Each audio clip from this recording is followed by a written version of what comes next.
thank you for joining us at If You Build It, Devs Will Come. Are you sure it's working? Maybe a little bit higher. Better? Yes? Okay. I can also yell if you prefer. You might have to yell. Might have to yell. All right. Okay, so I'm Lisa. This is Flea. We're part of Twilio's security team. So we're just going to start with a little backstory about Twilio, our software development process, and how to more efficiently leverage our security resources.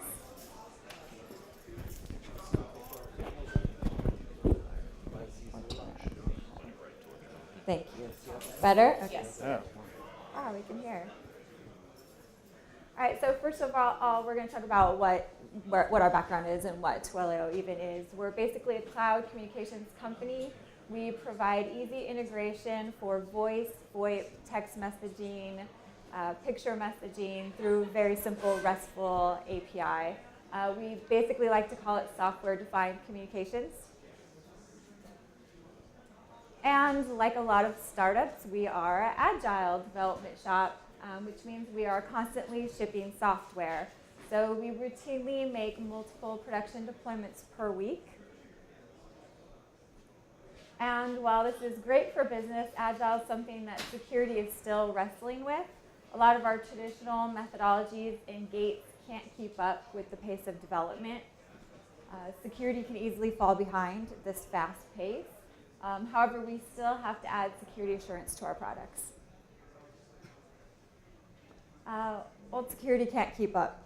In essence, a lot of our traditional security methodologies don't work as well with agile, and security has a hard time keeping up. We need to figure better ways to make security faster and scale with our release cycles. These problems, of course, aren't unique to Twilio. Many of you probably have encountered these with your organizations. So the next step is, what do we do about it? How do we fix it? The solution is build. If you can't beat them, join them. In the same way that traditional operations and the sysadmin organizations utilize the power of software to keep up with their faster release cycles, security should be doing the same thing. Security needs to mimic the shift from system administrator to DevOps the same way. So even with the tools of automation, we're primarily addressing the software process. While we definitely need to maintain that aspect of security, we need to go deeper if we want to get more assurance for our software. So we're really talking about sprinkling security on the software at this point. We need to put security directly into the code base. Specifically, we want to build security blocks that other software components are made from. And we also want to build security components that systems are built from. What do we mean when we say building security primitives? Security primitives are simply small APIs, objects and classes that encapsulate our security policies and standards. So some examples would be like the OWASP ES API, password validation tools, strength validation, HTTP header manipulation tools. And what about the larger security components, so the more security ready-to-eat components that we can help out with? We want to build complete components to fit into a larger system architecture to handle higher level, complex security requirements. These are components like listed here. They're ready for the system architect or designer to just take and plug into their existing design, pretty much with minimum code changes. So we're talking about things like encryption services, data destruction tools services, tokenization, anonymization, and two-factor auth. So the main question, why? Why would we want to do this to ourselves? We already have so much to do in security. Why would we want to code? Well, first of all, it makes your job easier. So as Flea likes to say, every good Jedi must build his own lightsaber. You want to make the tools that make your job easier. Also, if you want something done right, chances are you should do it yourself. Often security is the most enabled and knowledgeable about a problem, so we are the subject matter experts, so we're only helping ourselves if we're doing the developing. It also improves security and developer relations, so you really get to learn the pain that your developers are going through. And you're walk the walk, talk the talk. Also lead by example. So you're validating your own security and coding standards. If it's hard for security, imagine what it would be like for the devs. Last but not least, you get your way. So if you have a security itch that hasn't been addressed, suck it up and do it yourself. Oh, hopefully this works. Yeah. So, I mean, this is one of those things where obviously it sounds really, really good in theory and that kind of thing. But, you know, we're saying, okay, yeah, we already have a software security problem and I'm going to solve that by adding more software. I know this sounds maybe a little bit more difficult to believe, but it's obviously something that everybody can do. And we've seen this actually work, not just at Twilio, but at other organizations as well. Hopefully this is something you can also make work inside of your organization. So how, as an organization, can you actually get started with this?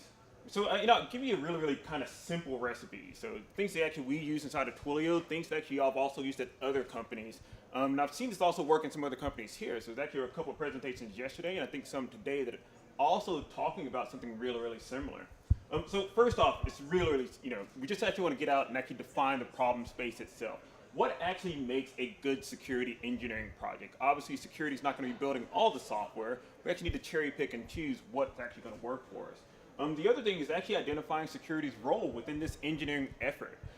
What aspects can security actually make a true contribution to? Finally, obviously, you got to build it. We're just talking about software. We got to ship. We got to build. Everybody at Twilio builds code.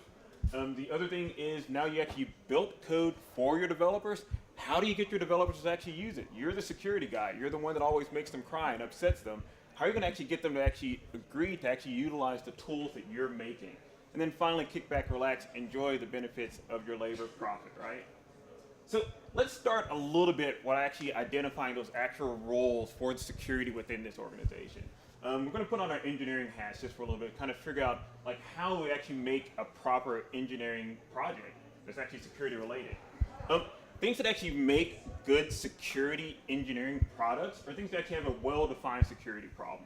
So this is something that we in the security community, we already understand really well. Those would be examples of things like encryption, and we'll talk a little bit about that more later. The other things that you want when you actually want to codify your policy. I mean, obviously policies are good. Everybody has to have policies. But as it turns out, policy works much better when there's actually some kind of enforcement. And the engineering solution always works better than a people/paper solution. Everybody's seen that before.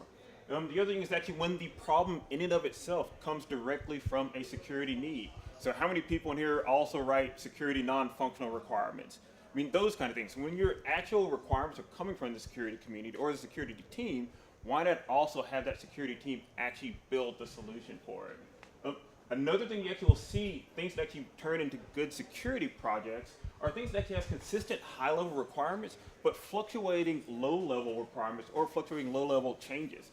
And once again, we come back to encryption where we actually talk about things like, oh, well, algorithms changed. All these other kind of things that may not necessarily be consistent throughout the cycle, and we don't necessarily want our developers focusing on keeping up on the latest crypto standards. We want them to actually do encryption, but they're not security people. Their day-to-day job is not keeping up on the same things that we keep up on. And then finally, we want things that are actually problems that can be completely self-contained. We don't want things that are going to have additional internal dependencies on components that our software developers are making, or even other external dependencies. Those are things that actually make good security engineering projects actually get started with. So I'll give you an example, and this is great because if you guys were here yesterday, you guys probably saw Nathan from Square, and he talked a little bit about the things they're actually doing on their encryption service side. So it turns out Twilio is doing some things similar internally. And so I use the encryption service as a really good example of something that actually is a really good software/security project that your security team itself can do. The reason why this is a good example is because, as it turns out, encryption is hard, right? Most developers, while they might have some understanding of it, they don't have the same level of knowledge as the security team. It's something where they don't necessarily know all the algorithms. They may not necessarily know what your internal standards are. All these things are a little bit more difficult to them. So we want to extract away all those low-level details away from the developers. So if I go to my developers and I say, hey, here's this HSM, I want you to plug into it, they're going to go, what's an HSM? Is that where I go and buy clothes from? It's not exactly the same thing. They have a different understanding, and it's not necessarily their job to know all those deep-down details. That's our job. We're really, really good at that. We want to actually utilize our own subject matter expertise, take it to the next level. The other thing is actually now that we actually control the encryption services, we can codify all those standards that we've already written out and make sure it's actually implemented. And so once again, we come back to that idea of not just having policies, but enforcement around those policies, and ideally almost like a black box. So we are always going to get our way because we control the encryption services, we control how the key management is going to be done. All these are the kind of things that developers either may not know or may not be able to actually do a good job of. So we have all these other additional advantages by packaging something like encryption up into a service that then we actually ship out and let it actually get integrated into the rest of the development stack. So we talked a little bit about well, what role does actually security fit in? We actually talk about building these projects. What if you are a security person and you're not necessarily a developer? So at Twilio, we kind of have an advantage. All of our security people are also devs, but not everybody actually has it in their organization. You can still make a contribution though. So there's this notion of, are you going to be essentially a construction worker or a foreman? And that's how we actually try to divide this up a little bit. We actually think about what an actual security engineer that actually has a development background. They're really, really powerful because they actually make really, really good construction workers, right? These are people that can actually help design and build components. They can implement existing specifications, all these other kind of things. But as it turns out, you can also just utilize construction workers as an external, resource. So maybe it's something you actually have to contract out. What actually probably everybody here probably would be able to do is actually essentially serve as a foreman for that. And that means essentially you're going to be the internal customer. You're going to help out making the design, making sure that actual delivery of it is going to occur on time. That is actually truly solving the security problem that you need. If you are in a situation where maybe you have a small shop, then you're going to have to wear multiple hats. Is there a question? Yes, I have a question.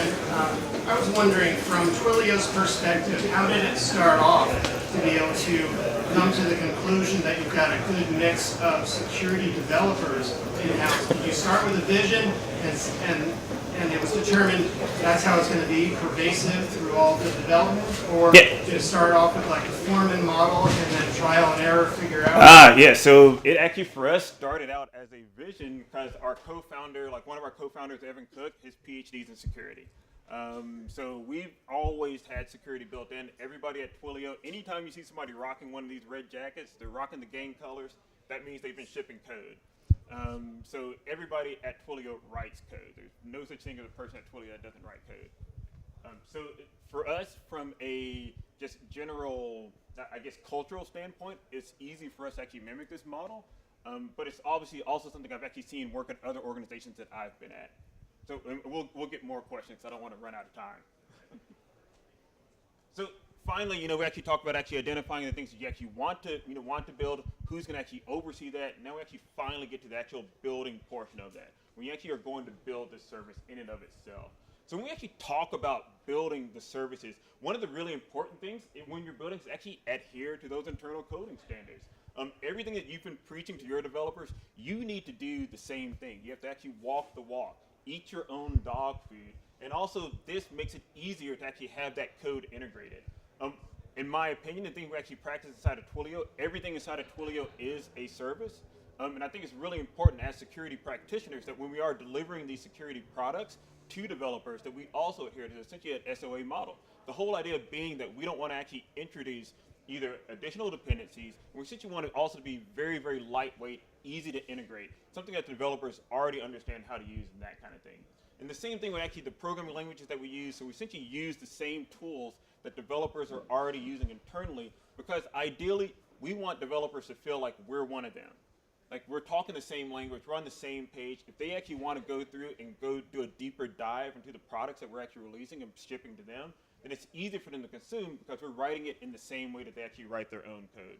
Security is not a special snowflake in this scenario. So finally, the other big thing is actually selling it. Always be closing, right? The whole idea here is now you've actually written some things, we can't mandate that internal developers actually utilize the tools we want. We actually want them to actually want to adopt it, right? I want you to want me, like Madonna said, or whatever. So the whole idea is that we're actually going to start solving hard problems for developers. So things like encryption services, things like data anonymization, things that either developers don't think are sexy or they think are possibly too hard for them to actually do. we essentially solve that for them, make it something that they want. The other big thing is also demoing your code. So, here at Twilio, we do, sprint, demos every 2 weeks. Your security team should also be demoing code as well. So everybody knows that security is along with them and an enabling factor, helping them essentially taking care of developers. And ideally, you're making the tools that people want. So when we talk about things like, password strength and, indicators, things like, OAuth ES API, these are things that actually people want. And so finally, you've actually delivered this, you've sold it, you've designed the right product. Now it's actually time to essentially just kick back and relax, enjoy the benefits of your labor, right? So, in conclusion, a couple of takeaways from this we actually want to talk about is that ideally, you're building security into the code and not just the process. There's a lot of things we actually leverage here. Like, I come from a place that built static analysis tools. I'm a big fan of automation. Automation helps us scale with Agile, but automation only takes us so far. Ideally, we want to be even further embedded into that software process. Not just the process, but the software in and of itself. It is always, always, always easier to have an engineering solution to a people problem as opposed to just a policy around it. It is easier to enforce those standards through engineering. And also the other thing is that I want everybody to remember, you actually don't have to be a hardcore programmer to actually make some of these contributions. You can serve in that foreman role where you're actually essentially in the design process saying, well, these are actually my business needs. These are the tools that I want to have developed. Some people actually have a separate product security team, and so maybe you're the person designing the things for that product security team to actually get shipped out if you don't have a DevSec/security engineering organization. And finally, don't be afraid to break out VI. I personally think everybody should be writing code. It is a tremendously powerful tool to have in your tool belt as a security practitioner. So, questions, comments, complaints? Yes, sir. So part of your security team is developing the code. Do you have an independent group that does the testing of the code? Yeah, so in that same way, especially for us, we're a really, really lean company. So it's the same like peer review kind of process. Whereas like, obviously if I'm writing code, I'm not doing a vulnerability assessment against my own code, right? So we are in the fortunate position that our security practitioners also have really, really hardcore traditional security backgrounds as well as engineering backgrounds. So it's one of the things you kind of switch off. The separation of duty, obviously I'm not going to be, assessing my own product. And we also, obviously use external, vendors as well to actually do additional assessments for us.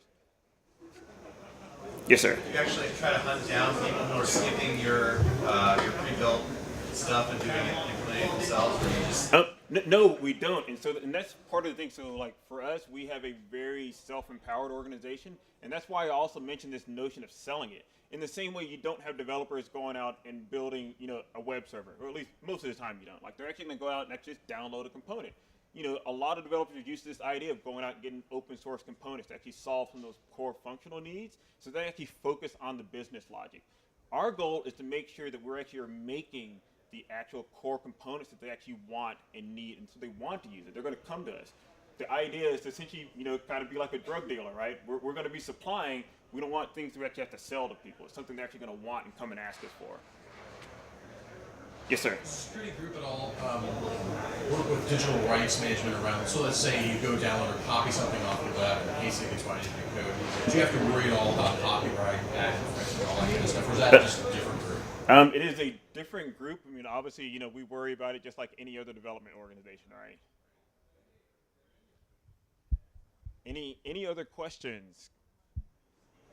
So yeah, if anybody actually wants to learn a little bit more about Twilio, how we actually do and run AppSec inside of Twilio, our ideas around security engineering, I really, really like to emphasize that at Twilio, security is more than just checking boxes and saying no. We really do fundamentally believe in the idea of security engineering, the engineering meaning actually engineering and building.